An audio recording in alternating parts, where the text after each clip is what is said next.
The thunderous crack of an RPG split the morning air as Convoy Delta-Seven careened off the mountain road, smoke billowing from the lead vehicle's shattered windshield. Through the chaos of screaming engines and gunfire, a steady voice cut through. The radio static with impossible calm. "All units, this is Phoenix Lead. I have visual on your position. Adjusting route vectors now." The convoy commander's blood ran cold. Phoenix Lead was a callsign that hadn't been used in 5 years, belonging to a driver who was supposed to be dead. Before we jump back in, tell us where you're tuning in from, and if this story touches you, make sure you're subscribed, because tomorrow, I've saved something extra special for you.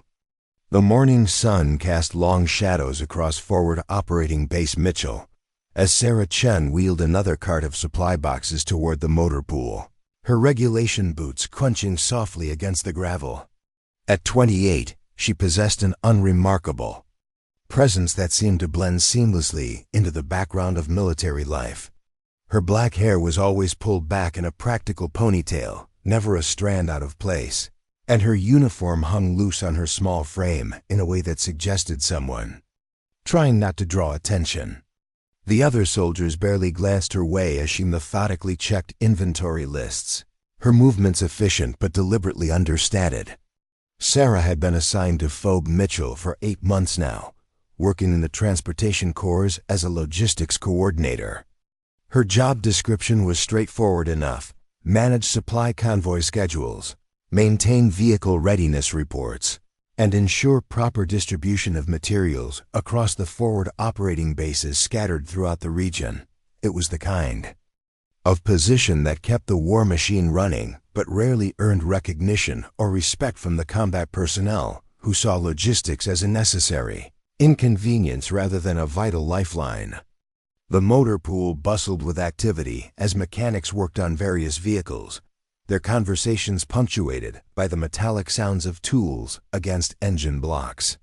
Sarah approached Sergeant Rodriguez, who was elbow-deep in the engine compartment of a Humvee, his uniform already stained with grease despite the early hour. "Morning, Sergeant," Sarah said quietly, consulting her clipboard. "I need to confirm the readiness status for vehicles 17 through 24. We have a convoy scheduled for 1400 hours. Rodriguez didn't look up from his work, his voice carrying the casual dismissiveness that Sarah had grown accustomed to. Yeah, they'll be ready. Always asking about the same stuff, Chun. These engines don't fix themselves just because you check them off a list." Sarah made a note on her paperwork, her expression remaining neutral despite the slight. "I understand, Sergeant. I just need to ensure proper documentation for the mission briefing." "Mission briefing," Rodriguez scoffed, finally emerging from under the hood with a wrench in his grimy hand. "You logistics people crack me up. Half of you have never been outside the wire, but you talk like you're planning D-Day." He gestured toward the other mechanics, who chuckled at his comment. "Chun here probably thinks a convoy is just a bunch of trucks driving in a straight line to deliver her precious supply manifests." The other soldiers within earshot began to pay attention to the conversation, sensing an opportunity for entertainment at Sarah's expense. Private Williams, barely 19 and eager to prove himself among the veterans, decided to join in. "I bet she's never even fired her weapon outside of basic training. Probably thinks the biggest threat out there is running out of paperwork." Sarah continued writing on her clipboard, her pen moving steadily across the forms as if she hadn't heard the comments. This wasn't unusual for her. She had developed a remarkable ability to absorb mockery and dismissal without visible reaction. The skill had served her well in maintaining her carefully constructed persona of the overlooked logistics clerk who just wanted to do her job and avoid conflict. "You know what your problem is, Chun?" Rodriguez continued, warming to his audience. "You don't understand what real soldiers do out there. You sit here in your safe little office, moving numbers around on spreadsheets while we're the ones actually putting our lives on the line." Lieutenant Morrison appeared at the edge of the motor pool, his attention drawn by the laughter and raised voices. At 32, Morrison was a competent officer who took his responsibilities seriously, but he also understood the importance of maintaining morale among his men. Sometimes that meant allowing a certain amount of informal behavior, especially when it came to the natural pecking order that existed between combat personnel and support staff. "What's all the commotion about?" Morrison asked, though his tone suggested he already suspected the answer.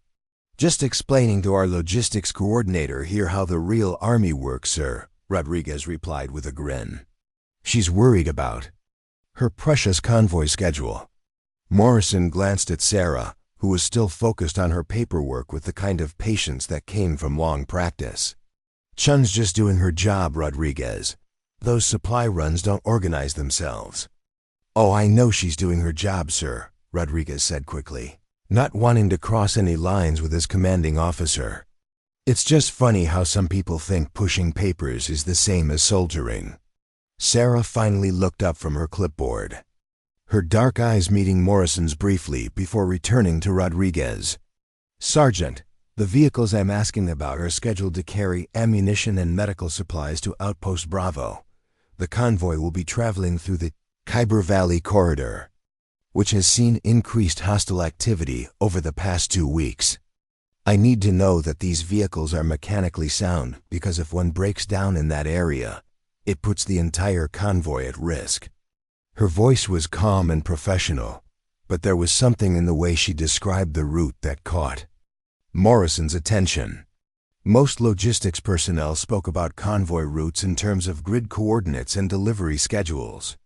Sarah had mentioned the valley's tactical significance and recent enemy activity patterns, with the kind of awareness that usually came from operational experience.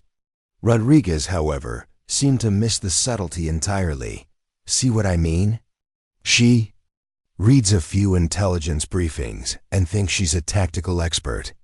Chun, you just worry about your inventory sheets and let the real soldiers handle the dangerous stuff." Sarah nodded politely and made another note on her clipboard. "Of course, Sergeant. I'll have the final manifest ready for your review by 1300 hours.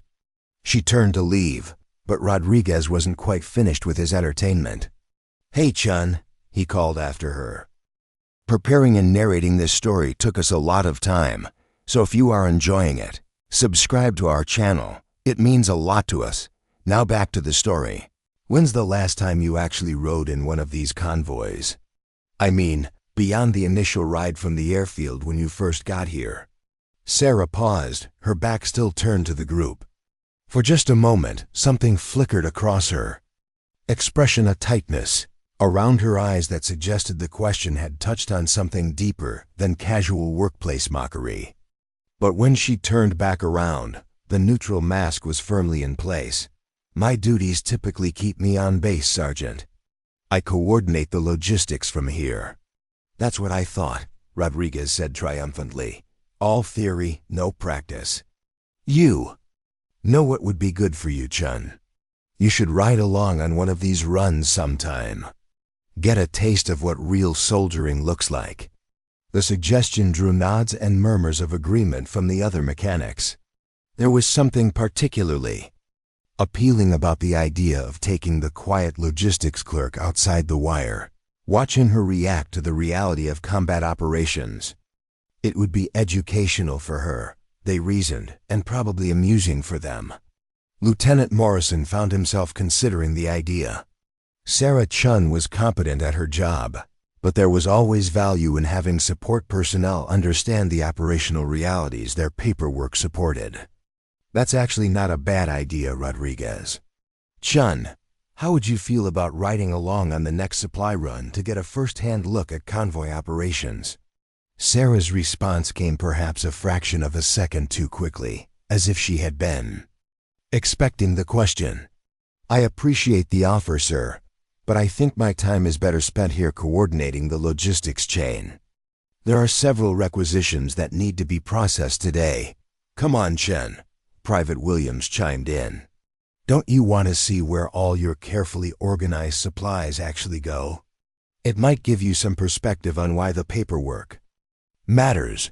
There was an edge to the suggestion that made it clear this wasn't entirely about educational value. The younger soldiers, in particular, seemed to relish the idea of exposing what they perceived as Sarah's inexperience and sheltered existence.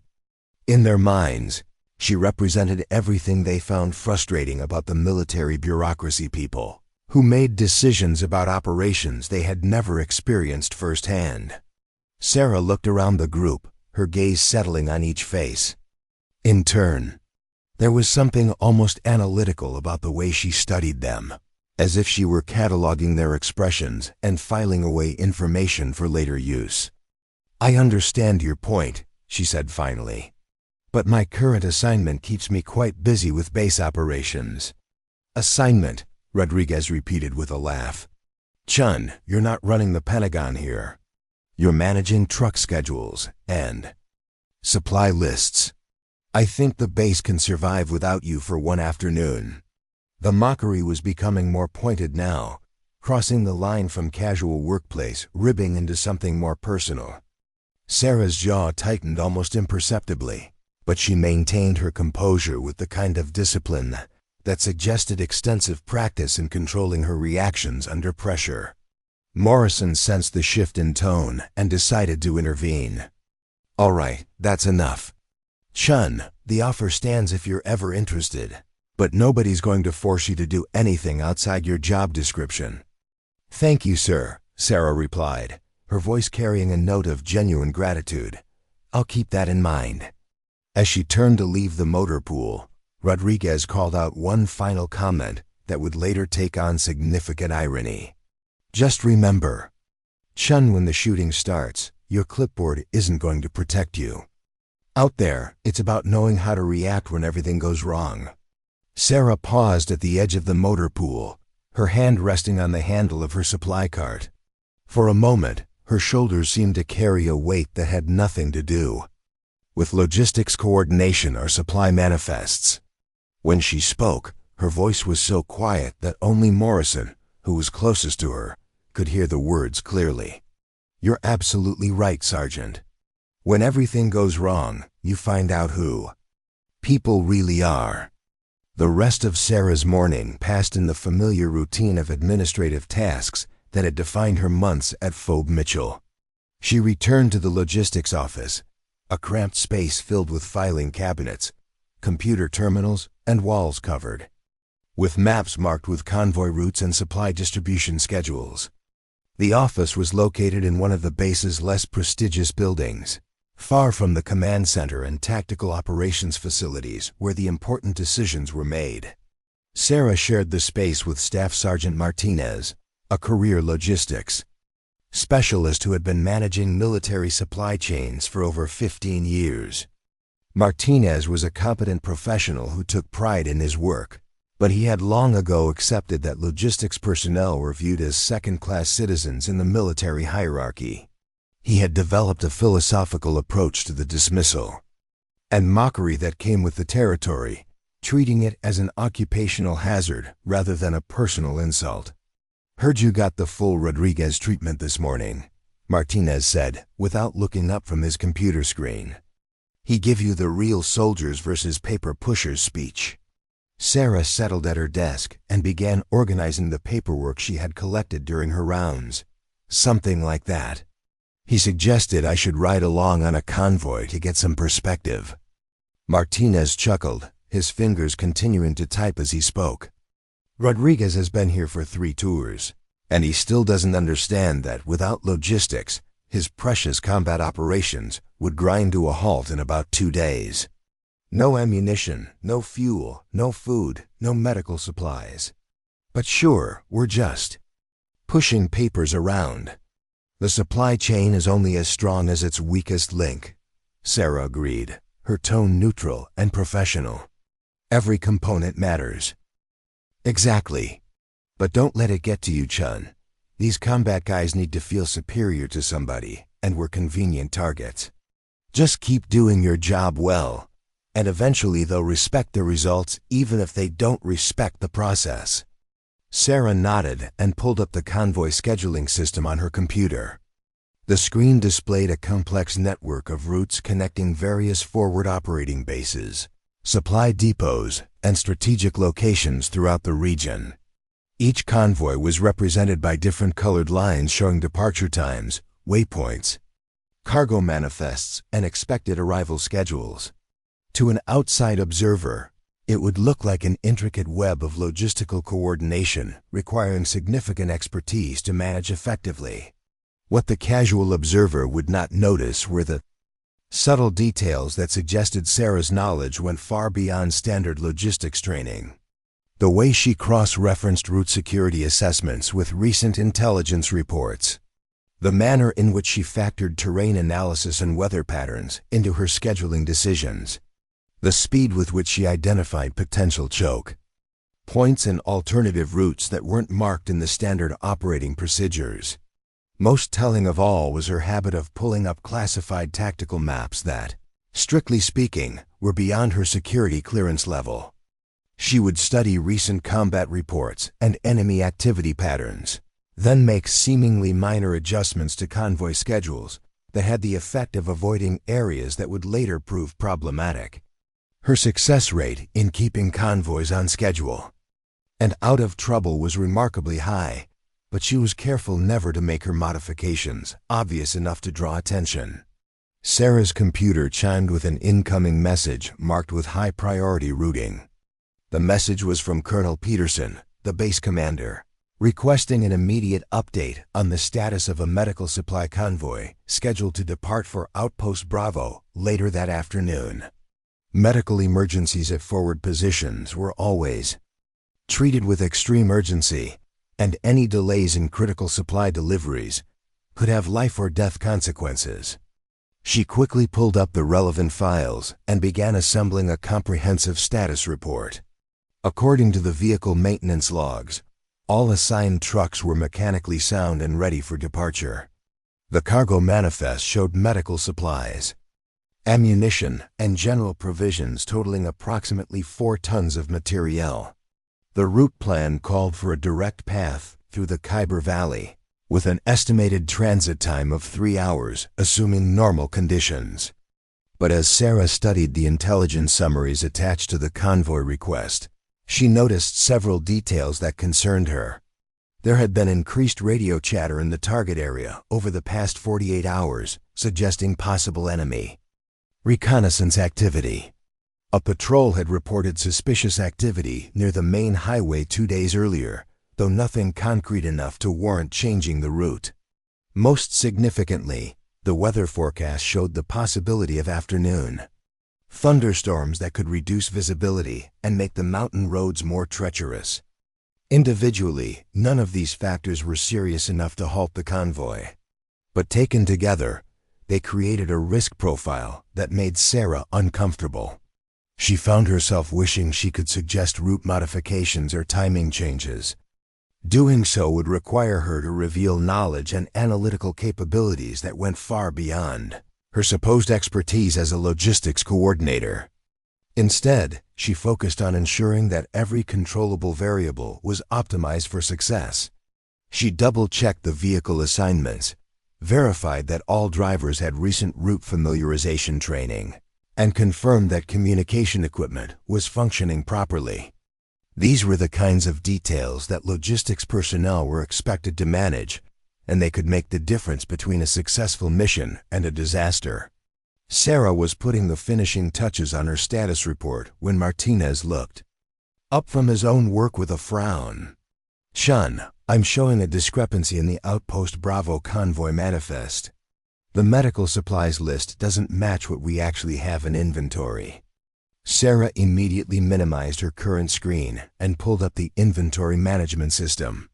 The database showed current stock levels for all medical supplies, cross-referenced with outstanding requisitions and pending deliveries.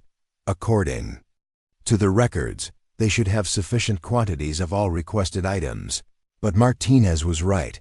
There was a shortage of critical trauma supplies that had apparently developed since the last inventory update. "When was the last physical count on the medical supplies?" Sarah asked, already moving toward the filing cabinet, where hard-copy inventory sheets were maintained as backup documentation. 3 days ago, Martinez replied, his concern evident in his voice. But we had an emergency resupply request from Outpost Charlie yesterday that might have depleted our trauma kit reserves. Sarah quickly located the relevant paperwork and began cross-referencing delivery receipts with consumption reports. The discrepancy became clear as she traced the supply chain.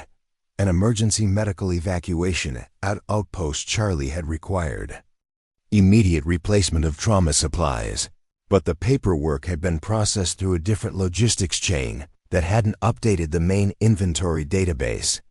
"Found it," Sarah announced, holding up the relevant documents. "Emergency resupply to Charlie used our reserve trauma kits. We'll need to substitute alternative medical supplies or delay the convoy until we can get a priority resupply flight." Martinez leaned back in his chair with a frustrated sigh. "Great. Colonel Peterson is going to love hearing that we can't fulfill a medical supply request because of a database error." Sarah was already calculating alternatives, her mind running through various scenarios and their implications. What if we contact the medical depot at Camp Henderson? They should have trauma supplies available, and they're only 40 minutes away by helicopter. We could have the supplies here within 2 hours if we put in an emergency request. That would work, Martinez agreed, but it would delay the convoy departure by at least 3 hours. Colonel Peterson specifically wanted this convoy rolling by 1400 hours. Sarah studied the route analysis on her screen, factoring in the changing conditions that would result from a delayed departure. Later in the day would mean traveling through the Khyber Valley during the period when afternoon thunderstorms were most likely to develop. It would also put the convoy in the target area during evening hours, when visibility would be reduced and enemy forces historically showed increased activity levels. On the other hand, sending the convoy with inadequate medical supplies would defeat the purpose of the mission entirely. Outpost Bravo was experiencing a medical emergency that required specific trauma supplies to save lives. Delivering general medical supplies instead of what was actually needed would be worse than not sending anything at all. "I think we need to recommend the delay," Sarah said finally. "The medical emergency at Bravo requires specific supplies. Sending substitutes won't address their actual needs." Martinez nodded, recognizing the logic of her argument. "You're right, but Peterson isn't going to be happy about it. He's been under pressure from division headquarters to maintain aggressive supply schedules, and this is going to look like a logistics failure." Sarah began drafting a message to Colonel Peterson, explaining the situation and recommending the delayed departure with emergency resupply from Camp Henderson. As she wrote, she found herself thinking about the convoy crew who would be making the delayed run through potentially dangerous territory. The later departure would put them at increased risk, but it was the only way to fulfill the mission requirements. The irony wasn't lost on her that she was making tactical decisions based on operational considerations while maintaining the facade of a simple logistics coordinator. In her previous life, these kinds of complex risk assessments had been her specialty. Now she had to disguise her expertise as common sense and hope that nobody noticed the sophistication of her analysis. Sarah's computer chimed again, this time with a message from the convoy commander who would be leading the mission to Outpost Bravo. "Staff, Sergeant Jackson was an experienced NCO with multiple combat deployments, and his message carried the kind of professional courtesy that suggested he, unlike some others, understood the importance of effective logistics support. Chun, need to confirm final passenger manifest for the Bravo run. I've got authorization for one additional rider if logistics wants to send someone along for route familiarization. Rodriguez mentioned you might be interested in seeing operations firsthand." Sarah stared at the message for several moments, recognizing the opportunity and the trap it represented. Riding along on the convoy would give her a chance to ensure the mission's success through direct involvement, But it would also put her in a position where her real skills might become apparent. If something went wrong during the convoy, and her analysis suggested there was a significant possibility of complications, she might be forced to act in ways that would reveal her true background. On the other hand, her presence on the convoy could make the difference between success and failure. Her knowledge of enemy tactics, route analysis, and crisis management could prove invaluable if the mission encountered difficulties. The question was whether she could provide that expertise without exposing her cover story. Martinez noticed her hesitation and offered his perspective. "You know, Chun, it might not be a bad idea. You've been doing this job for 8 months, but you've never actually seen a convoy operation from the inside. The experience could help you understand the operational requirements better." Sarah realized that refusing the opportunity again would start to look suspicious, especially after the morning's conversation in the motor pool. Rodriguez had essentially challenged her to prove that she understood real operations, and backing down repeatedly would only reinforce the perception that she was afraid of actual field work. "How dangerous is the route to Outpost Bravo?" she asked Martinez, though she already knew the answer from her own analysis. "Jackson's a good convoy, Commander," Martinez replied. "The route through Khyber Valley has some risk, but it's been relatively quiet lately. Standard precautions should be sufficient." Sarah nodded slowly, though her private assessment was considerably more pessimistic. The intelligence reports showed a pattern of increasing enemy activity that suggested possible preparation for an ambush or attack. The delayed departure would put the convoy in the target area at a tactically disadvantageous time. Most concerning of all, the weather forecast could create conditions that would limit visibility and communication if problems developed. But refusing to participate would raise questions about her commitment and competence that could ultimately compromise her carefully maintained cover. Sometimes the best way to avoid suspicion was to accept calculated risks. "All right," Sarah said finally. "I'll ride along on the convoy. It would be good to see the operations from the field perspective." Martinez smiled approvingly. "Good choice. Jackson runs a professional operation, and you'll learn a lot about how the tactical situation affects logistics planning." Sarah began preparing for the convoy mission with the kind of thoroughness that would have surprised anyone who thought of her as a simple logistics coordinator. She retrieved her personal equipment from her locker, checking each item with the systematic precision of someone whose life had once depended on proper gear maintenance. Her body armor, helmet, and communication equipment were all in perfect condition, maintained to standards that exceeded basic requirements. She also made subtle preparations that would not be apparent to casual observers. She reviewed detailed topographical maps of the convoy route, memorizing alternate paths and potential defensive positions that weren't included in the standard navigation briefing. She studied recent intelligence reports about enemy tactics and weapons capabilities, updating her mental database of threats and countermeasures. Most importantly, she spent time with the classified communication frequencies and authentication codes that would allow her to call for additional support if the situation deteriorated. These preparations took place during her lunch break, conducted in the privacy of her quarters with the kind of discretion that had become second nature during her months of maintaining her cover identity. To anyone who might have observed her, she would appear to be simply reviewing standard convoy procedures and safety protocols in preparation for her first field experience. But as Sarah gathered her equipment and prepared to join Staff Sergeant Jackson's convoy, she couldn't shake the feeling that this mission would be different from the routine supply runs that had been successful over the past several months.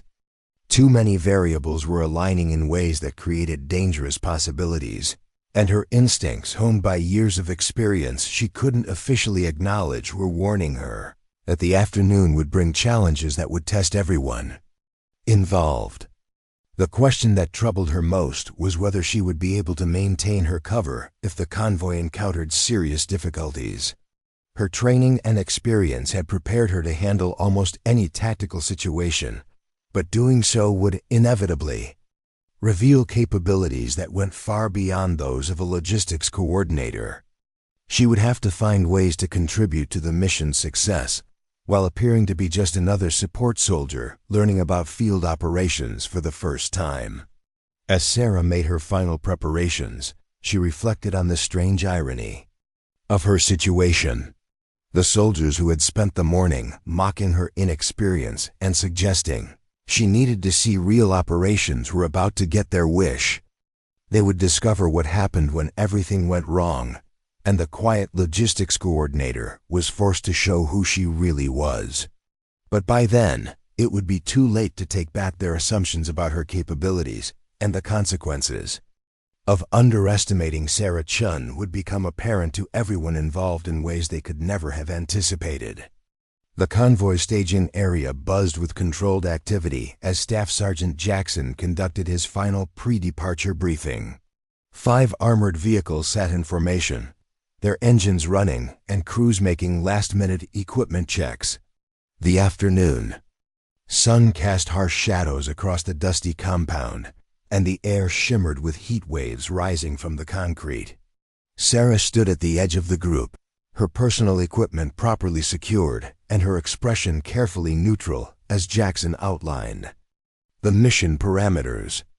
"Listen up, people," Jackson announced, his voice carrying the authority of someone who had led dozens of similar operations. "We've got a delayed departure due to supply coordination issues, which puts us in the target area later than planned. Route is through Khyber Valley to Outpost Bravo. Estimated transit time 3 hours assuming normal conditions." Private Martinez, the convoy's communications specialist, raised his hand with a question. "Sergeant, what's the threat assessment for the valley today?" Jackson consulted his briefing notes, unaware that Sarah was simultaneously running through her own mental analysis of the tactical situation. "Intelligence shows increased radio chatter in the area, but nothing specific. We'll maintain standard security protocols and stay alert for any unusual activity." Sarah found herself studying the convoy composition with professional interest that went far beyond what would be expected from a logistics coordinator on her first field assignment.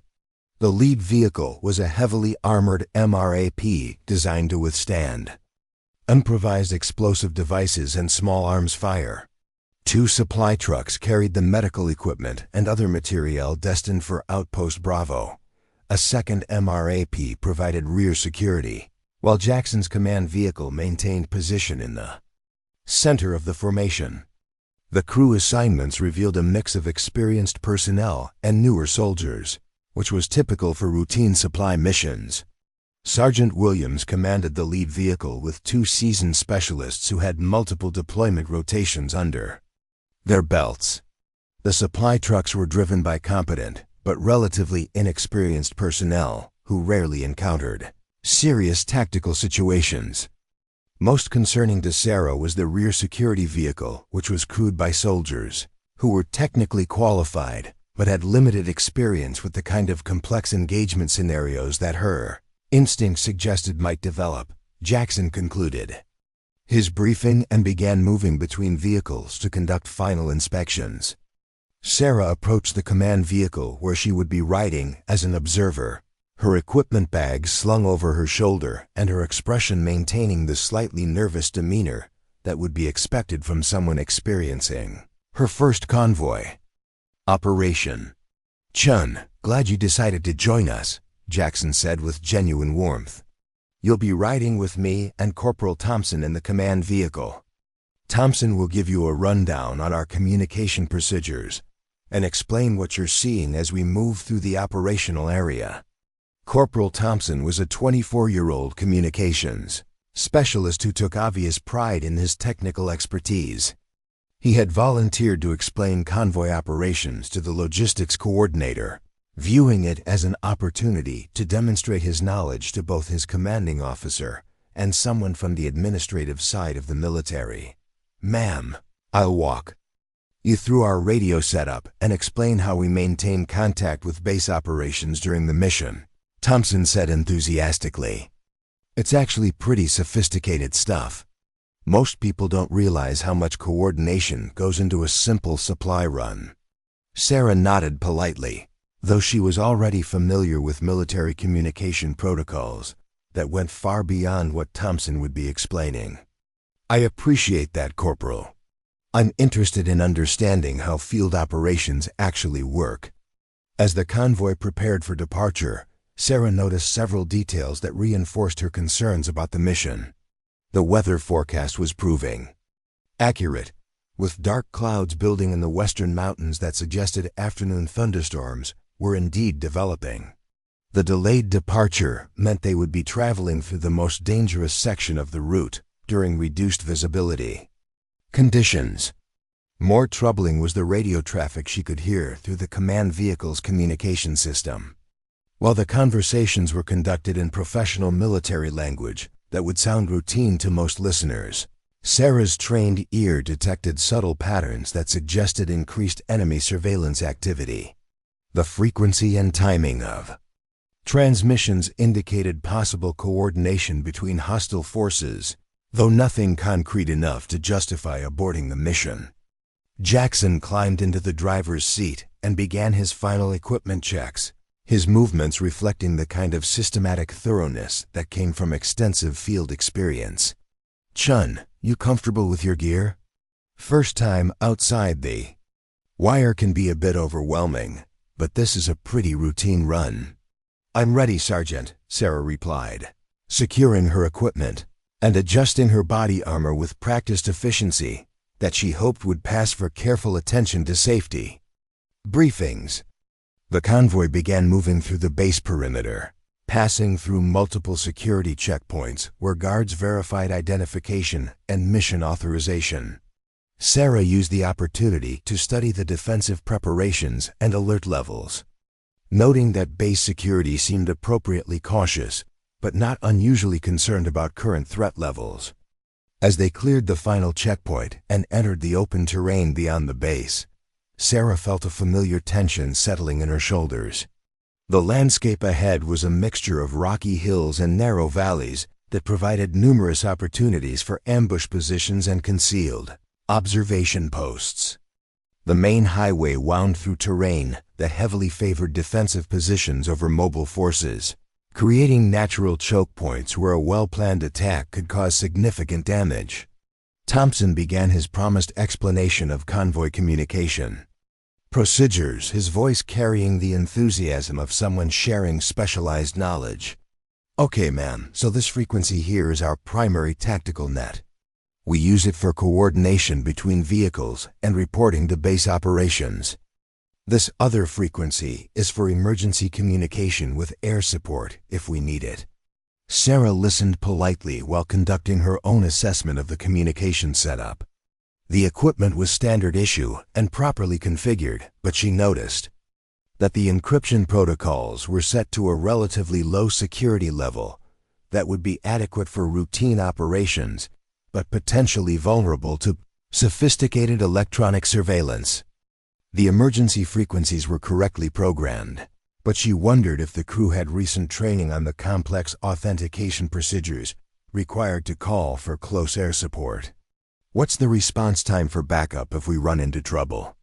Sarah asked, though she already knew the answer from her study of operational procedures. "Depends on what kind of trouble," Jackson replied from the driver's seat. "QRF can launch from the base within 15 minutes, but it takes them about 40 minutes to reach our location in the valley. Air support varies depending on what's available and where they're operating." Sarah nodded, privately calculating that any serious engagement in the Khyber Valley would have to be resolved with organic resources for at least the first hour of any incident. The convoy's combat power consisted of the crew served, weapons mounted on the MRAPs, and the individual weapons carried by each soldier. Against a well-equipped and properly positioned enemy force, those resources might prove insufficient. The convoy had been traveling for approximately 30 minutes when Sarah noticed the first signs that her concerns about the mission might prove justified. Thompson was monitoring multiple radio frequencies simultaneously, and she could hear fragments of conversations that suggested unusual activity in areas adjacent to their route. Nothing threatening enough to warrant immediate action, but a pattern of reports that indicated increased movement and observation in the region. "Sergeant Jackson," Thompson said, his voice carrying a note of professional concern, "I'm picking up some radio chatter that might be worth monitoring. Sounds like there's been some unusual activity reported along Highway 7. Highway 7 was a parallel route that ran approximately 10 kilometers south of their current path. Under normal circumstances, activity on that road would have no direct impact on their mission. But Sarah's tactical analysis suggested that if hostile forces were positioning assets along multiple routes, it could indicate preparation for a coordinated operation against coalition supply lines. Jackson adjusted his rearview mirror to maintain visual contact with the vehicles behind him while processing Thompson's report. "What kind of activity are we talking about?" "Not entirely clear, Sergeant. Sounds like one of the patrols reported possible surveillance, but they're not being specific about details over the radio." Sarah found herself wishing she could access the classified intelligence networks that would provide real-time updates on enemy activity patterns. Her current position limited her to the same information available to the convoy crew, which was insufficient for the kind of comprehensive threat assessment that the situation seemed to require. The convoy continued through increasingly mountainous terrain as they approached the entrance to Khyber Valley. The landscape became more dramatic, with steep rocky slopes rising on both sides of the highway and limited visibility around the frequent curves that followed the natural contours of the mountainside. Sarah noted multiple positions where a small force with anti-vehicle weapons could effectively engage a convoy, while maintaining concealed positions that would be difficult to suppress with return fire. Thompson's radio monitoring was picking up an increasing volume of military traffic, much of it using abbreviated call signs and coded references that made it difficult to determine exactly what was happening in the broader operational area. "Delta Convoy, this is base operations. Be advised that Outpost Bravo is reporting casualties from an attack approximately 1 hour ago. Medical supplies are urgently needed. You are directed to proceed with mission using alternate route Bravo 7.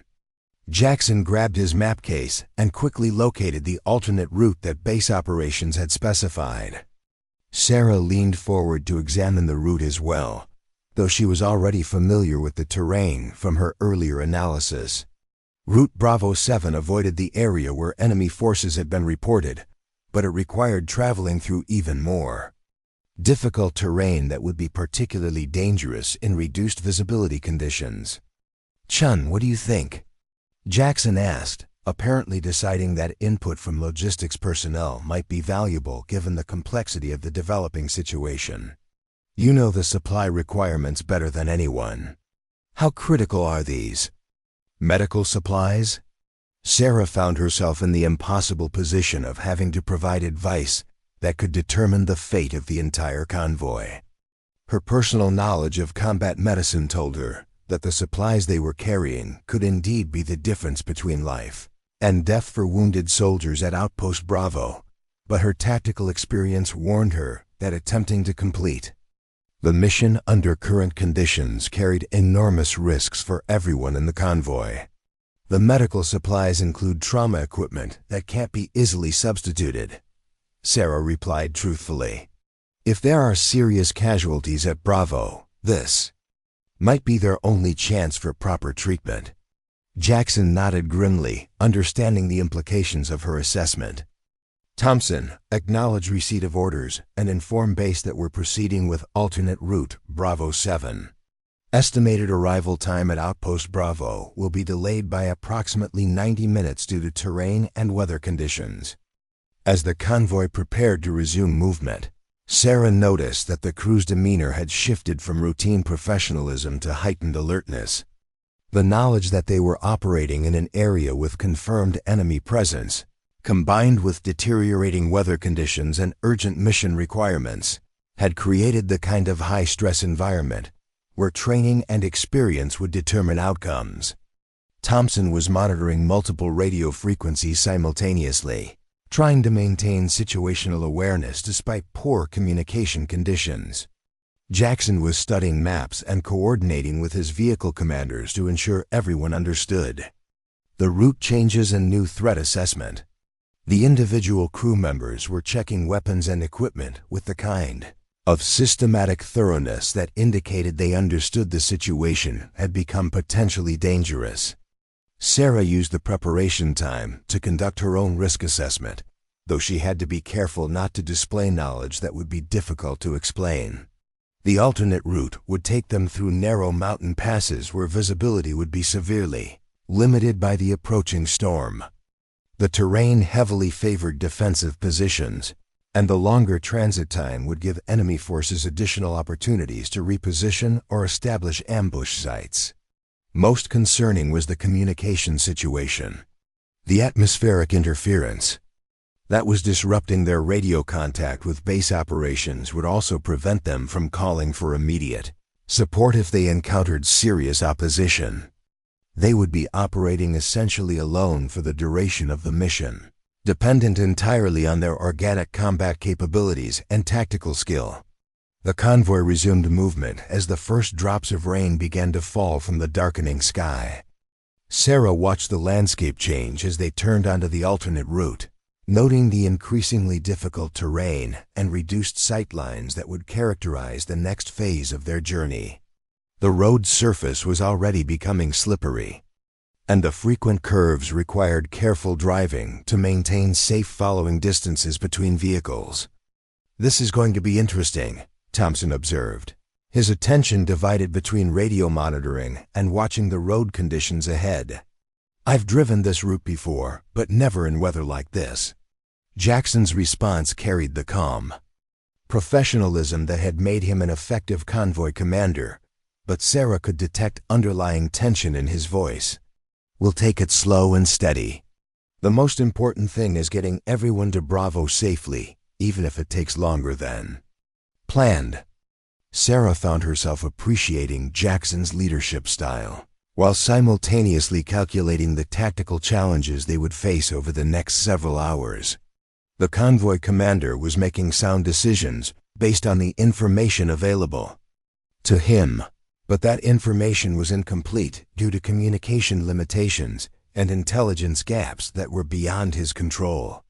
As the convoy climbed higher into the mountains, the weather conditions continued to deteriorate. Rain was falling steadily now, reducing visibility and making the already challenging road surface increasingly treacherous. The vehicle spacing had to be increased to account for longer braking distances, which made the convoy more vulnerable to attack, but was necessary for basic driving safety. Thompson's radio monitoring was picking up fragmentary reports of increased military activity throughout the region, though the poor communication conditions made it impossible to get a clear picture of what was happening. Sarah's experience allowed her to interpret some of the radio traffic patterns and what she was hearing suggested that the enemy activity they had encountered was part of a larger, coordinated operation against coalition forces. "Sergeant, I'm getting reports of possible contact along Highway 5. Thompson reported, referencing another major supply route that ran parallel to their current position. "Sounds like someone's having a bad day over there." Jackson considered this information while navigating a particularly challenging curve that required precise steering to avoid the rocky embankment on one side and the steep drop-off on the other. Could be related to what we saw earlier, or it might be completely separate.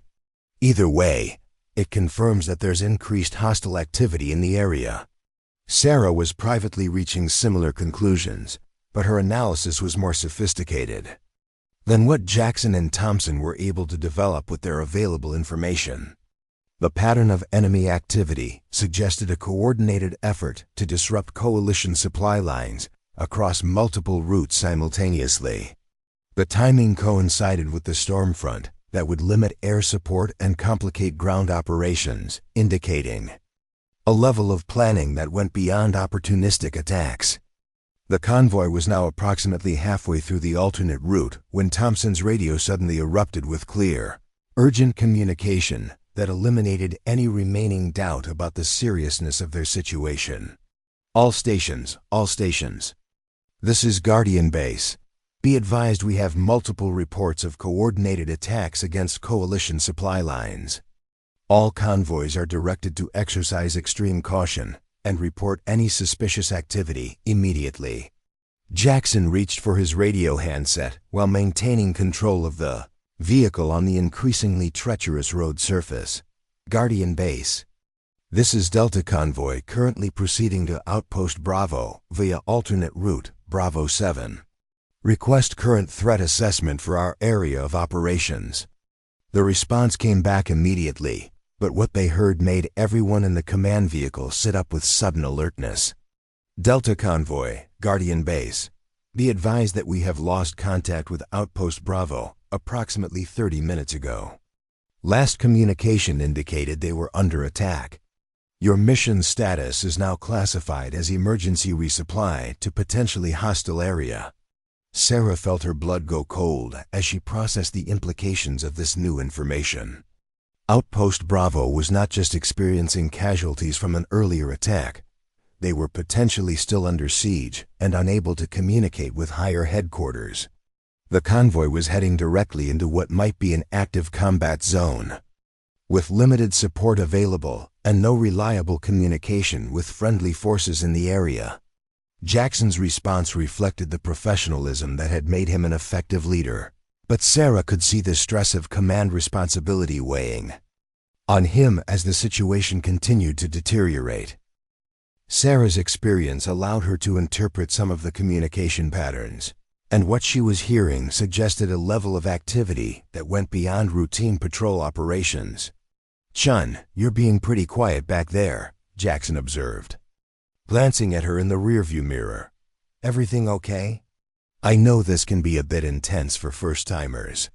Sarah realized she had been concentrating so intently on tactical analysis that she had forgotten to maintain the demeanor of a nervous logistics coordinator experiencing her first field operation. "Just taking it all in, Sergeant." "It's definitely different from what I imagined." "Yeah, it always is," Jackson replied with understanding. "The thing about convoy operations is that 99% of the time, nothing happens. But you have to stay alert for that 1% when everything goes sideways." His comment proved more prophetic than he realized. As the convoy entered the narrowest section of Khyber Valley, Thompson's radio suddenly crackled with an emergency transmission that sent a chill down Sarah's spine. All stations, this is Overwatch 7. We have visual confirmation of hostile forces in Grid Square 47 Alpha. Multiple personnel with heavy weapons appear to be in prepared positions." Jackson immediately grabbed his radio handset while Thompson worked to establish contact with the reporting unit. Sarah felt her training taking over as she processed the tactical implications of the report. Grid Square 47 Alpha was approximately 5 kilometers ahead of their current position, directly along their planned route to Outpost Bravo. "Overwatch 7, this is Delta Convoy. Requesting details on hostile positions and recommended alternate routes," Jackson transmitted, his voice remaining calm despite the developing situation. The response came back immediately, but the quality was poor due to atmospheric interference that was being caused by the approaching thunderstorm. "Delta Convoy, Overwatch 7. Forces estimated. Squad strength. Anti-vehicle weapons confirmed. Recommend immediate route through secondary." The transmission dissolved into static as the storm front moved closer to their position. Thompson worked frantically with his radio controls, trying to establish clear communication with the observation post that had reported the enemy presence. Sarah found herself facing the exact scenario she had hoped to avoid. The convoy was approaching a known threat area with limited communication capabilities and no immediate support available. Her training and experience had prepared her to handle this type of situation, but doing so would require her to take actions that went far beyond the capabilities of a logistics coordinator. Jackson made the decision to halt the convoy while they attempted to establish better communication and assess their options.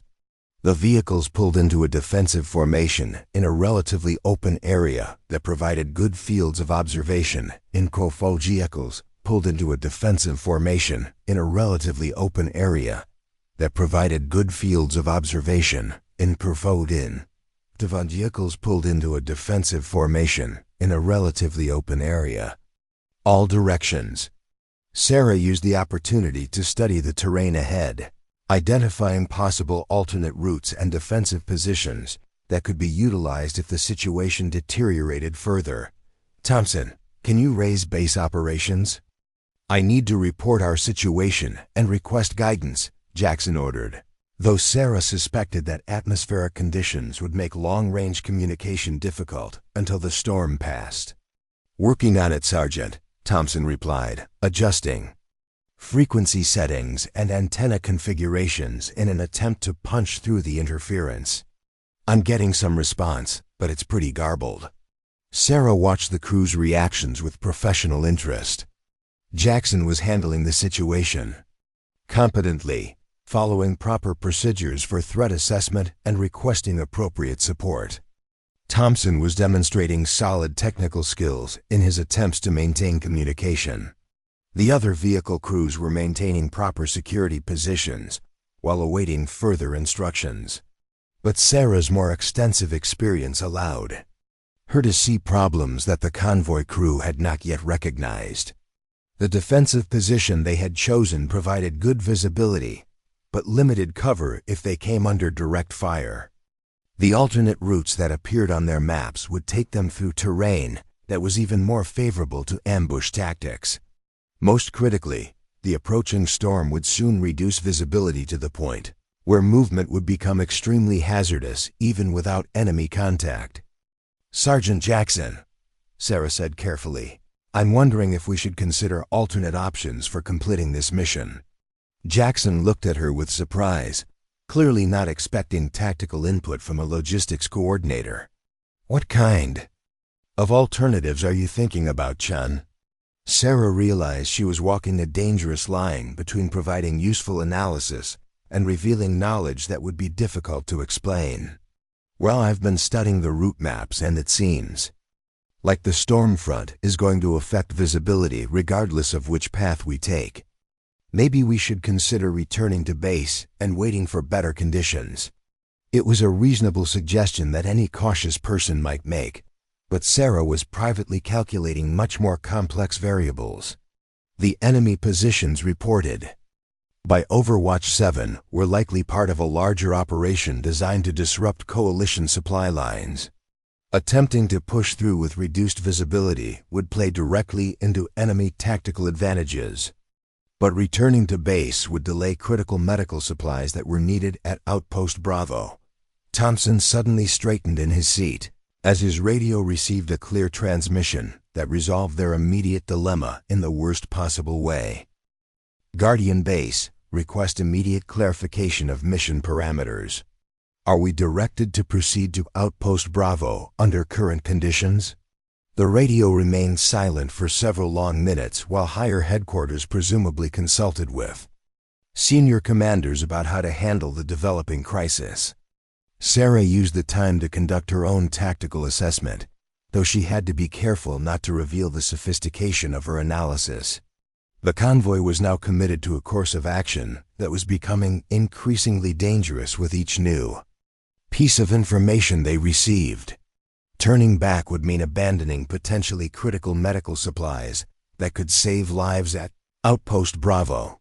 But proceeding forward would take them into an area where they might encounter coordinated enemy resistance that exceeded their ability to respond effectively. When Guardian Base finally responded, their instructions reflected the kind of impossible choices that characterized military operations in contested environments. Delta Convoy, you are directed to proceed to Outpost Bravo and attempt to establish contact with base personnel. If the outpost has been overrun, secure the medical supplies and return to base immediately. Do not attempt to engage superior enemy forces. Jackson acknowledged the orders while Thompson plotted their current position on the map to determine how much distance remained to their objective. Sarah looked over his shoulder at the terrain features between their current location and outpost. Bravo, mentally cataloging defensive positions and escape routes that might become critical in the next hour.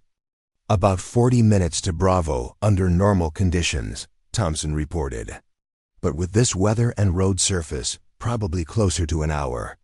Sarah was conducting her own time and distance calculations while monitoring the radio traffic that continued to paint an increasingly ominous picture of regional security conditions. The storm was intensifying, with visibility dropping to less than 50 meters in some areas.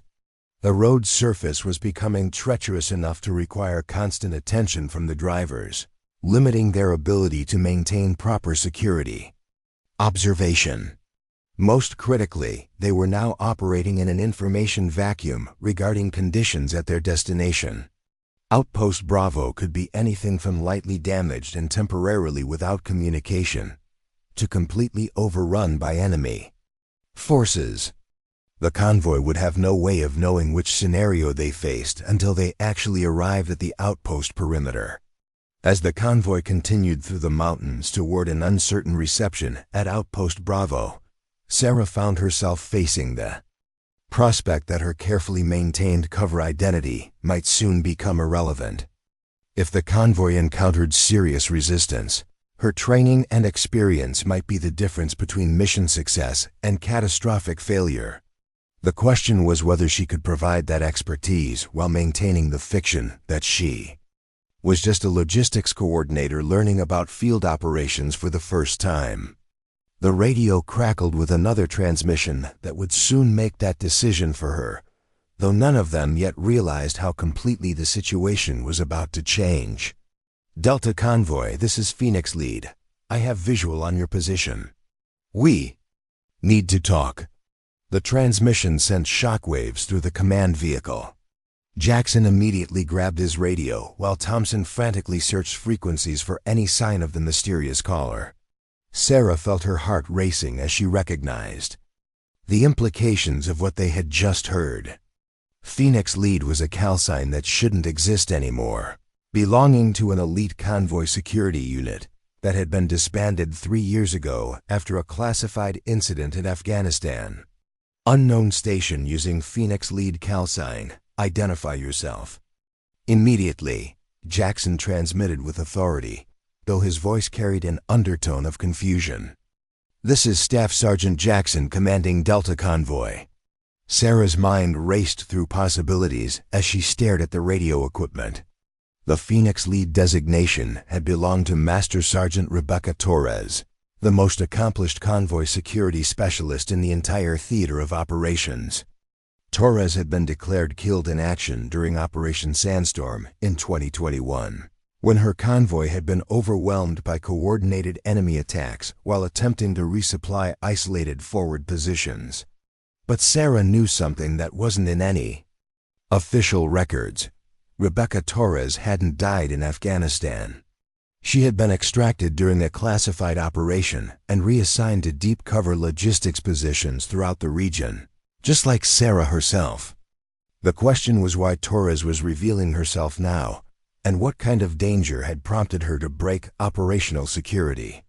Delta Convoy Phoenix Lead, came the response, the voice unmistakably female and carrying the calm authority of someone accustomed to life or death decision-making. You're heading into a trap. Outpost Bravo has been compromised for the past 6 hours. Enemy forces are using the base to lure supply convoys into prepared ambush positions. Jackson exchanged glances with Thompson, both men clearly struggling to process information that contradicted their official orders.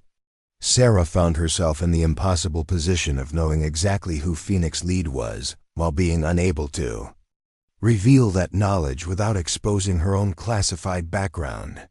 Phoenix Lead, how do you have this information? Jackson demanded. Our orders come directly from Guardian Base with current intelligence updates.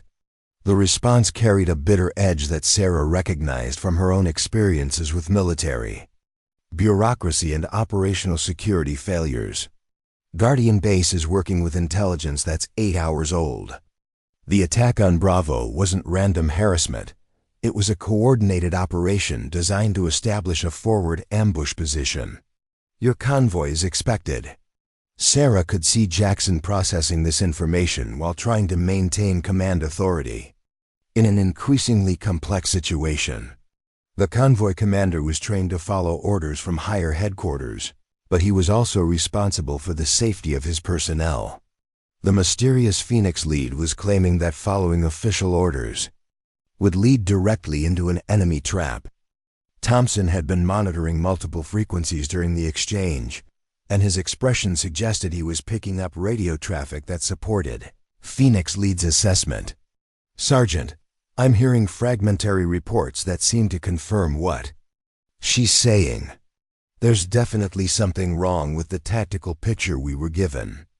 Jackson made the decision to halt the convoy again while he attempted to sort through the conflicting information and determine the best course of action. The vehicles pulled into a defensive formation in a small clearing that provided reasonable security while allowing the leadership to assess their options. Phoenix Lead, assuming you're correct about the situation at Outpost Bravo, what do you recommend? Jackson transmitted. Though Sarah could tell he was still struggling with the decision to trust an unknown voice over official orders, the response came immediately, delivered with the kind of tactical precision that indicated extensive operational experience. There's a secondary route through Grid Square 62 that will allow you to approach Bravo from the north. Enemy positions are oriented toward the main highway approach, but you'll need someone who knows advanced tactical movement procedures to navigate the terrain safely. Sarah realized that Phoenix Lead was offering more than just route information. She was volunteering to guide the convoy through enemy territory, using techniques that went far beyond standard convoy security procedures. But accepting that guidance would require Jackson to make decisions that exceeded his authority and potentially violated direct orders from higher headquarters. Phoenix Lead, what's your current position, and how are you able to provide tactical support? Jackson asked, though Sarah suspected he was beginning to understand that he was dealing with someone whose capabilities went far beyond what would be expected from a routine radio contact. I'm currently observing enemy positions from elevated terrain approximately 2 kilometers from your location. Phoenix Lead replied. I have equipment that allows me to monitor enemy communications and movement patterns. But we're running out of time. They're repositioning assets to cover alternate approaches. Jackson looked at Sarah and Thompson, clearly seeking input from his crew about how to handle an unprecedented situation. What do you think? Do we trust this Phoenix Lead contact, or do we follow our original orders despite the warning?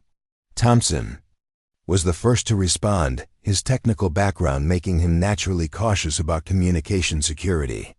Sir, we have no way to verify who this person is or how they obtained their information.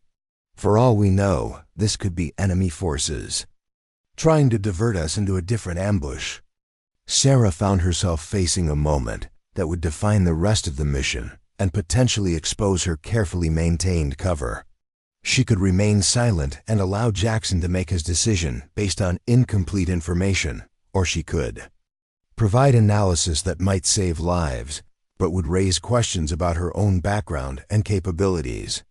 Sergeant Jackson, Sarah said carefully, Phoenix Lead knew our exact position and callsign without us providing that information. She also knew specific details about Outpost Bravo that wouldn't be available to enemy forces unless they had access to our communication networks. Jackson considered her observation while studying his map of the surrounding terrain. Sarah's analysis was logical and demonstrated more tactical awareness than he would have expected from a logistics coordinator, But the stress of the situation left little time for detailed consideration of such subtleties. Phoenix Lead, if we decide to trust your assessment, what kind of support can you provide for alternate route navigation? Jackson transmitted, effectively making the decision to accept guidance from the unknown contact. I can provide overwatch and early warning for enemy positions, but you'll need someone in your convoy who understands advanced tactical movement, Phoenix Lead responded. Standard convoy procedures won't be sufficient for the terrain you'll be crossing. Sarah felt her pulse quickening as she realized Phoenix Lead was essentially asking if anyone in Delta Convoy had the specialized training necessary for the kind of operation they were contemplating. The answer was yes, but revealing that knowledge would inevitably lead to questions about her background that she wasn't prepared to answer. Jackson was studying his personnel roster while considering Phoenix Lead's requirements.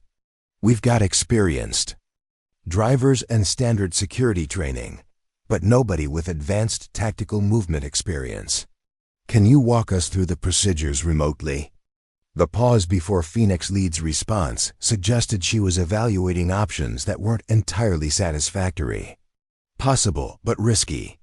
The terrain requires real-time tactical decisions that can't be effectively coordinated by radio.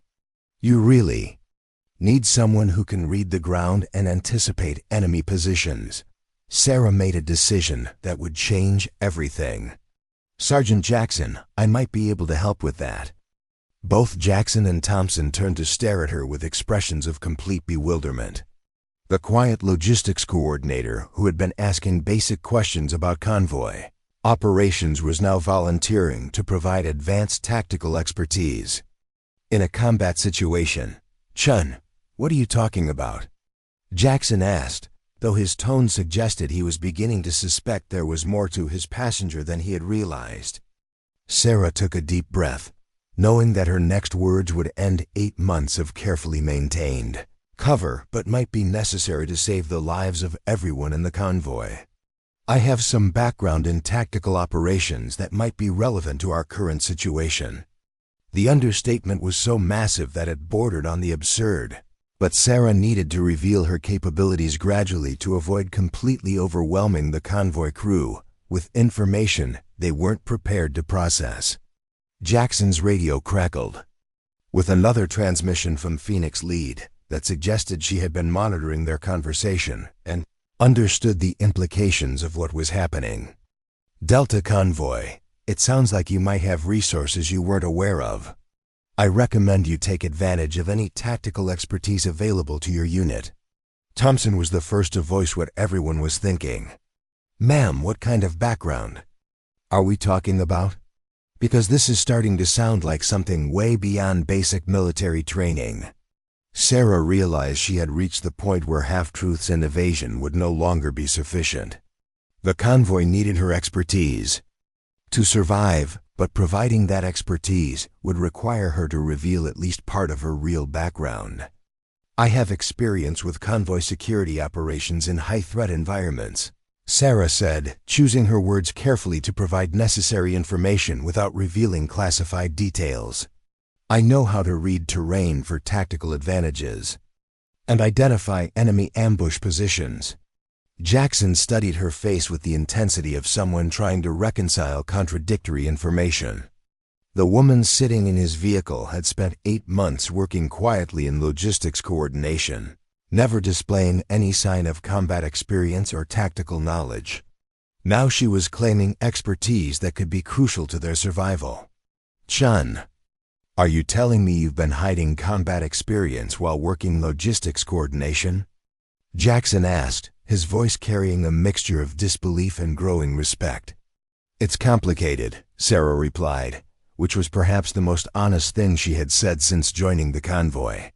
But right now, the important thing is getting everyone to safety and completing the mission. Phoenix Lead's voice cut through their conversation with urgent authority. Delta Convoy, we don't have time for detailed explanations. Enemy forces are beginning to reposition, and your window for alternate route navigation is closing rapidly. Jackson made a command decision that reflected his growing understanding of the situation's complexity. Phoenix Lead, we're accepting your guidance for alternate route approach to Outpost Bravo. Chun will coordinate tactical movement procedures from our end. Sarah felt a familiar surge of adrenaline as her training took over for the first time in 8 months. Phoenix Lead, I need current enemy positions and movement patterns to plan our approach. Also, what's the status of friendly forces at Bravo? The response came with professional precision that confirmed Sarah's suspicions about Phoenix Lead's real identity. Enemy forces include at least squad strength, elements with anti-vehicle weapons positioned to cover the main approach routes. Outpost Bravo has approximately 8 personnel still defending the northern perimeter, but they're running low on ammunition and medical supplies. Sarah was already visualizing the tactical situation and calculating options for successfully completing the mission despite enemy opposition. Can you provide covering fire during our approach, or are you limited to observation and communication? I have capabilities beyond observation, Phoenix Lead replied with grim satisfaction. But I'll need precise coordination to avoid engaging friendly forces during your movement. Jackson was following the exchange with growing amazement as he realized that both Phoenix Lead and his own logistics coordinator possessed expertise that went far beyond anything in their official records. The situation had evolved from a routine supply mission to a complex tactical operation involving personnel whose real capabilities had been hidden until circumstances forced them to reveal their training. All right, Chen, Jackson said, his voice carrying new respect and authority. You're now our tactical advisor for this operation. What do we need to do to get these supplies to Bravo and extract our people safely? Sarah felt 8 months of carefully maintained cover dissolving as she took control of the tactical situation with the professional competence that had once made her one of the most effective convoy security specialists in the theater. First, we need to modify our vehicle formation for off-road tactical movement. Standard convoy spacing won't work for the terrain we'll be crossing. She began issuing instructions with the calm authority of someone who had commanded similar operations under even more challenging conditions. Thompson was taking notes while Jackson coordinated with his vehicle commanders to implement the tactical changes she was recommending. Phoenix Lead, I need you to guide us to a position where we can observe Outpost Bravo before making our final approach. Sarah transmitted, her voice carrying the professional confidence that came from years of experience in high-stakes operations. Understood. Follow grid reference 74 Alpha to an observation position, approximately 800 meters from Bravo's northern perimeter. From there, you can assess enemy positions and plan your approach to the compound. Sarah was studying the map and calculating movement times when Thompson's radio suddenly exploded with urgent communication that changed everything. All stations. This is Bravo Base. We have confirmed enemy forces massing for final assault on Outpost Bravo. Estimated 15 minutes before defensive perimeter is breached. Jackson grabbed his radio handset with the desperation of someone who understood that time had just become their most critical enemy. Bravo Base, this is Delta Convoy with emergency medical supplies. What's your current defensive status? The response came through heavy static that suggested the base's communication equipment was failing under enemy fire. Delta Convoy. Critical supplies needed immediately. Casualties mounting. Estimate 10 minutes before final defensive line compromised. Sarah made the tactical decision that would define the rest of the operation. Jackson, we're out of time for careful approaches. We need to conduct a direct assault to break the siege and extract the defenders. The convoy commander stared at her with a mixture of shock and growing understanding. Chun, are you talking about attacking prepared enemy positions with a supply convoy? I'm talking about using surprise and aggressive tactics to achieve tactical objectives that conventional approaches can't accomplish. Sarah replied, her voice carrying absolute confidence. Phoenix Lead, are you prepared to provide fire support for a coordinated assault? The response came with grim determination. Phoenix Lead ready to provide precision fire support. Send me your assault plan.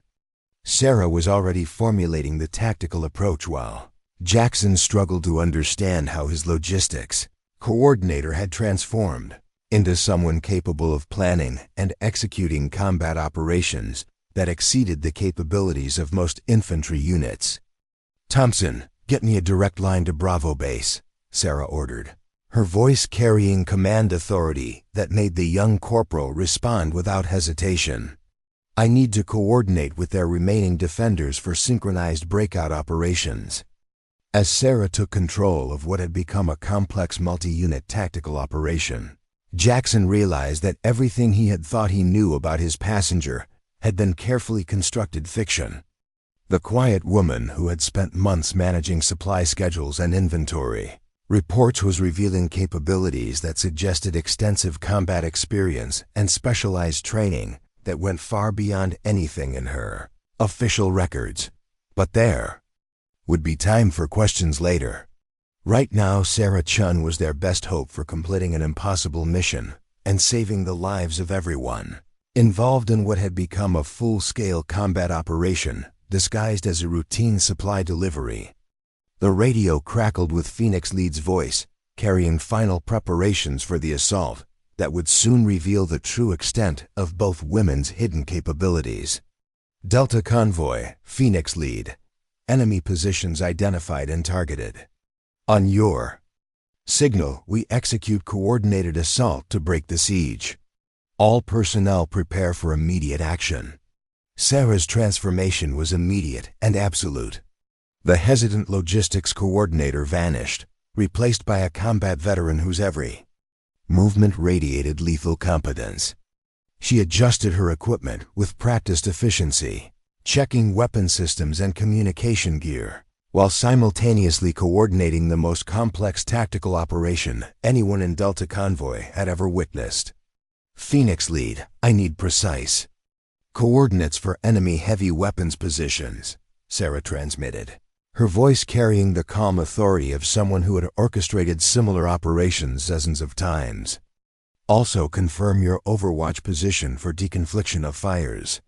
Jackson watched in stunned silence as Sarah spread tactical maps across the command vehicle's center console, marking enemy positions and approach routes with the kind of precision that indicated extensive combat experience. Her movements were fluid and confident, transforming the cramped vehicle interior into an impromptu command post. Delta Convoy, Phoenix Lead.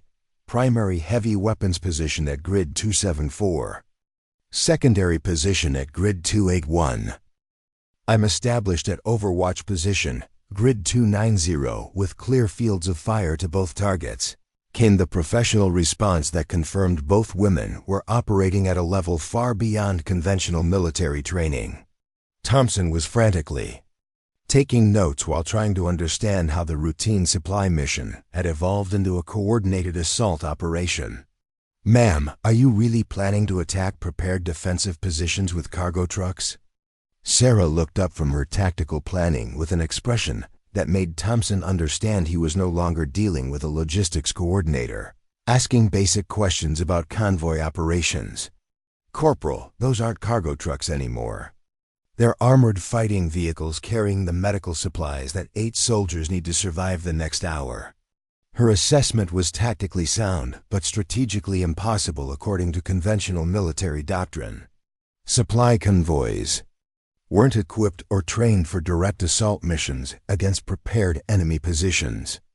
But Sarah was calculating variables that went beyond standard operational parameters, utilizing capabilities and resources that officially didn't exist. Jackson, I need you to coordinate with your vehicle commanders for modified assault formation. Sarah continued, her instructions precise and authoritative. Lead MRAP will provide suppressive fire while supply vehicles execute flanking movement to breach the perimeter. Rear security will establish overwatch position to prevent enemy reinforcement. Jackson found himself following orders from someone who technically held no command authority, but whose expertise was obviously far superior to his own. "Chun, how do you know these tactics will work? This isn't standard convoy security procedure." Sarah paused in her planning to meet Jackson's eyes directly, and what he saw there made him understand that everything he had assumed about her background was completely wrong. "These tactics work because I've used them successfully in situations exactly like this one. Trust me, Sergeant." The radio crackled with urgent communication from Outpost Bravo that eliminated any remaining time for detailed explanations or tactical debate. Any station. This is Bravo Actual. We are being overrun. Request immediate assistance, or we will be forced to destroy sensitive equipment and attempt breakout." Sarah grabbed the radio handset with swift decisiveness. "Bravo Actual, this is Delta Tactical. We are 2 minutes from assault commencement. Maintain defensive positions and prepare for coordinated breakout on my signal." The response carried desperate hope mixed with professional skepticism. "Delta Tactical, Bravo Actual. Are you saying you're conducting assault operations against prepared enemy positions?" "Affirmative, Bravo.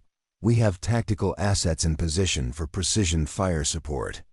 When you hear explosive ordnance impacting enemy positions, that's your signal to begin breakout procedures toward the northern perimeter." Jackson was staring at Sarah with complete amazement as she coordinated operations that exceeded anything he had been trained to handle. The woman who had spent 8 months quietly managing supply schedules was now commanding a multi-unit tactical operation with the confidence of someone who had done this countless times before. "Phoenix Lead, we are beginning final approach." Sarah transmitted while simultaneously checking her personal weapon and adjusting her body armor.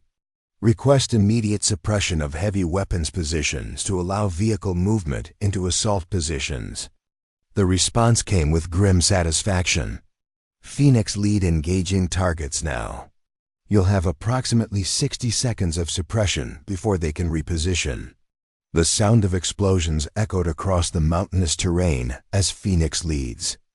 Precision fires struck enemy positions with devastating accuracy. Sarah was already directing Jackson to begin the assault approach, her tactical instructions delivered with machine-like precision while she monitored multiple radio frequencies simultaneously. "Move, move, move," Sarah commanded as the convoy. Vehicles accelerated toward Outpost Bravo under cover of the bombardment. "Lead vehicle, provide suppressive fire on the eastern bunker complex. Supply trucks, execute flanking movement through the wire breach I'm marking now." Thompson was trying to coordinate communications while watching Sarah orchestrate the assault with capabilities that defied everything he thought he knew about military logistics personnel. "How is she doing this?" he asked Jackson over the noise of engines and distant gunfire. Jackson's response was shouted over the sound of their vehicle's engine as they approached the combat zone at high speed. "I don't know, but she's saving our lives and completing the mission. Questions can wait until we're all safely back at base." The assault developed exactly as Sarah had planned, with enemy forces caught completely off guard by the aggressive tactics and coordinated fires. Phoenix Lead's precision bombardment had disrupted their defensive positions, while the convoy's unexpected assault approach exploited gaps in their security perimeter that conventional reconnaissance wouldn't have identified. Sarah was simultaneously directing vehicle movements, coordinating with Outpost Bravo's defenders, and monitoring Phoenix Lead's fire support while maintaining tactical awareness that allowed her to adjust the operation in real time as conditions changed. Her performance demonstrated expertise that went far beyond anything achievable through standard military training. "Bravo Actual, begin breakout now." Sarah transmitted as Delta Convoy's vehicles breached the outpost perimeter and began engaging enemy positions from unexpected directions. "Medical personnel, prepare for immediate casualty evacuation. We have combat lifesaver support and emergency medical supplies." The breakthrough was swift and decisive. Enemy forces, expecting to overrun a weakened defensive position, instead found themselves caught between the outpost's remaining defenders and an aggressive convoy assault that utilized tactics they hadn't anticipated. Within minutes, the siege was broken and evacuation procedures were underway. Sarah coordinated the medical evacuation with the same professional competence she had demonstrated throughout the tactical operation. She worked alongside the convoys, medics to stabilize casualties while simultaneously planning extraction routes that would minimize exposure to possible enemy counterattacks. Phoenix lead, we need overwatch for extraction convoy, including 8 casualties and medical personnel. Sarah transmitted while helping load wounded soldiers into the convoy vehicles. Estimated departure in 15 minutes with return via alternate route. Phoenix lead maintaining overwatch until you're clear of the area, came the professional response. Outstanding work on the assault coordination. Bravo's people are alive because of your tactical decisions. Jackson approached Sarah as the extraction convoy prepared for departure, his expression carrying a mixture of respect and bewilderment that reflected his complete reassessment of everything he thought he knew about logistics personnel. Chun, I need to understand who you really are. What we just witnessed wasn't possible for someone with standard military training. Sarah looked up from securing medical equipment in one of the cargo vehicles, and for the first time in 8 months, she didn't try to deflect or minimize her capabilities. My name is Sarah Chen, but my background is more complicated than what appears in standard personnel files. Thompson joined the conversation, his technical background making him naturally curious about communication procedures that had exceeded his understanding. Ma'am, you were coordinating tactical operations that required security clearances and training that aren't available to logistics personnel. How is that possible? Sarah realized that further evasion would be pointless and potentially counterproductive. The convoy crew had witnessed capabilities that couldn't be explained through conventional military career paths, and they deserved at least a partial explanation of what they had experienced. I was previously assigned to specialized units that conducted high-risk convoy security operations in contested environments, Sarah said carefully, providing accurate information while avoiding classified details. After a particularly difficult mission, I was reassigned to logistics coordination as a way to continue serving while maintaining a lower operational profile. Jackson nodded slowly as he processed this explanation, understanding that there were probably significant details being omitted, but recognizing that some information was better than none. That explains the tactical expertise, but what about Phoenix lead? Who is she, and how did she know to provide support for our operation? Sarah's response carried a note of professional respect mixed with personal familiarity that suggested a deeper connection than random operational coordination. Phoenix lead is someone with similar background and training, who happened to be in position to provide assistance when we needed it most. The extraction convoy began movement back toward FOB Mitchell, with Sarah maintaining tactical coordination throughout the return journey. Her radio discipline and situational awareness continued to reflect expertise that went far beyond anything in her official military records. But the successful mission had created an atmosphere where questions about backgrounds and capabilities seemed less important than the fact that everyone was returning safely. During the return journey, Phoenix lead maintained overwatch until the convoy was clear of the threat area, then disappeared from radio contact as mysteriously as she had appeared. Sarah coordinated with base operations to ensure proper medical reception for the wounded soldiers, while filing initial reports that would eventually require detailed explanation of the tactical procedures that had made the mission successful. Delta Convoy, Guardian Base, came the transmission as they approached the base perimeter. Outstanding work on the Bravo extraction. All personnel are directed to report for immediate debriefing upon return. Sarah knew that the debriefing process would inevitably reveal information about her background that would end her assignment to logistics coordination.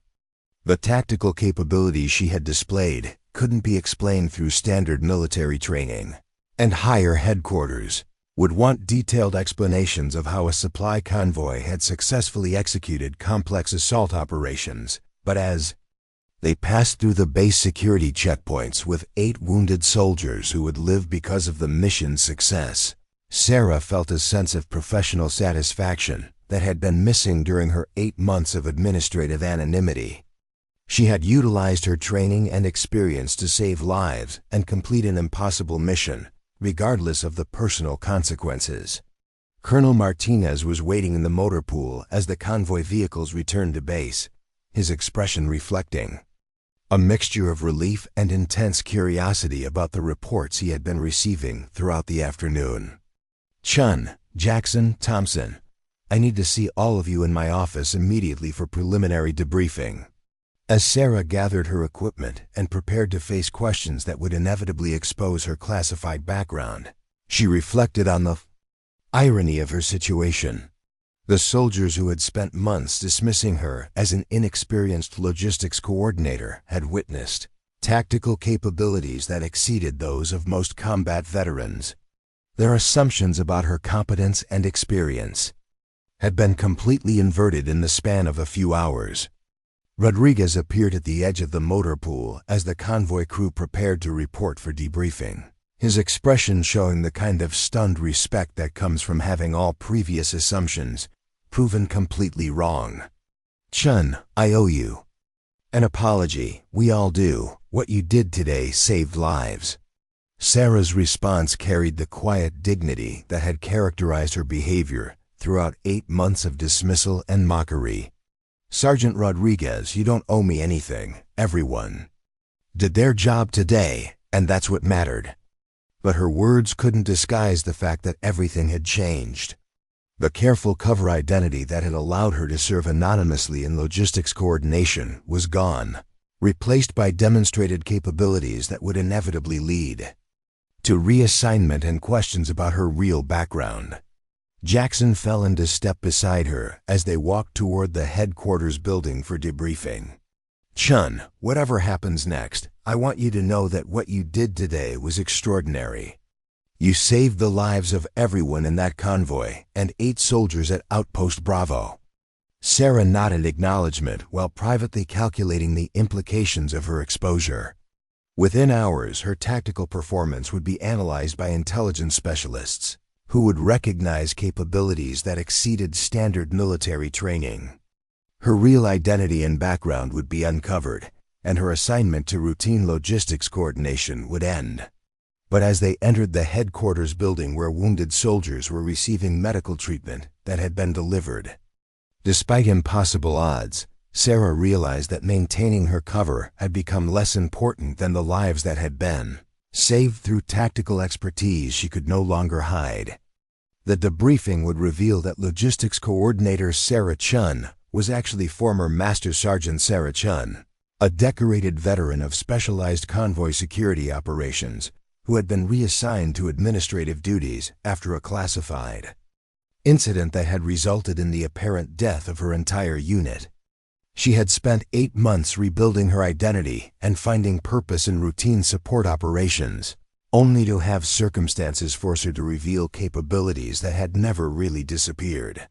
Colonel Martinez's preliminary questions would eventually lead to a full investigation that would uncover the classified reassignment program that had placed dozens of highly trained specialists in routine support positions throughout the theater. Sarah's cover identity was just one of many carefully constructed backgrounds, designed to allow combat veterans to continue serving while maintaining operational security for sensitive programs.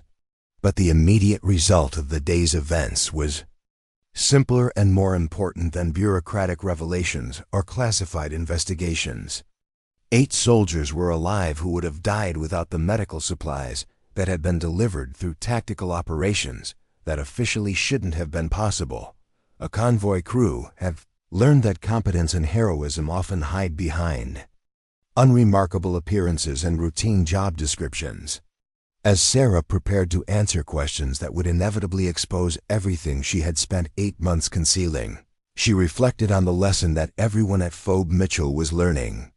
The quiet logistics coordinator who had managed supply schedules and inventory reports with unremarkable efficiency had been one of the most capable tactical operators in the entire theater, hidden in plain sight among the administrative personnel that combat soldiers too often dismissed as irrelevant to real military operations.